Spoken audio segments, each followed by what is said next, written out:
কাশ্মীরে হামলার ঘটনায় সরাসরি পাকিস্তানকে দায়ী করেছে ভারত। শুধু তাই নয়, পাকিস্তানের বিরুদ্ধে একের পর এক পদক্ষেপ নিচ্ছে নয়াদিল্লি। অবশ্য হাত গুটিয়ে বসে নেই ইসলামাবাদও। পাকিস্তানের সাথে বৃহস্পতিবার রাতে সীমান্তে এক দফা গোলাগুলিও হয়েছে ভারতীয় সেনাদের। ফলে যে কোনো সময় বড় ধরনের যুদ্ধের শঙ্কা তৈরি হয়েছে।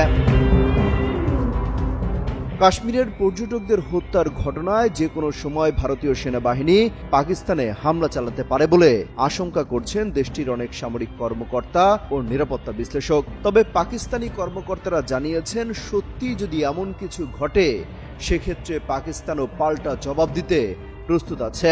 ওয়ালটন আবারও মিলিনিয়ার অফারে ওয়ালটন ফ্রিজ কিনে আপনিও হয়ে যেতে পারেন মিলিয়নিয়ার। মিলিনিয়ার ছড়াছড়ি দেশ জুড়ে, এটা শুধু ওয়ালটনই পারে। খোদ পাকিস্তানের প্রতিরক্ষা মন্ত্রী খাজা আসিফ জানিয়ে দিয়েছেন, ভারতের বিরুদ্ধে যুদ্ধের জন্য তাদের বাহিনী পুরোদমে প্রস্তুত। আল জাজিরাকে পাকিস্তানের সেনাবাহিনী ঊর্ধ্বতন এক কর্মকর্তা বলেন, যে কোনো দুর্ভাগ্যজনক পরিস্থিতির জন্য পাকিস্তান প্রস্তুত।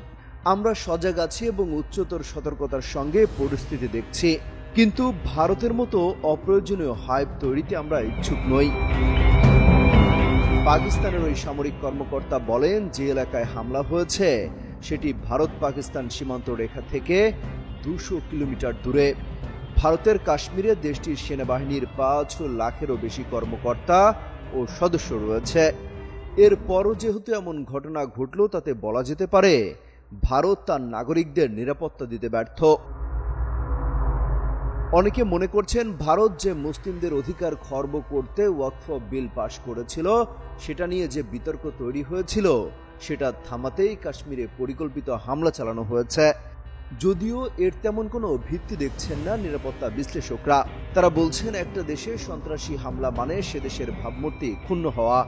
ফলে কোনো দেশ চাইবে না নিজ দেশে জঙ্গি হামলার নাটক সাজাতে। অমিত হাসান রবিন, যুগান্তর নিউজ।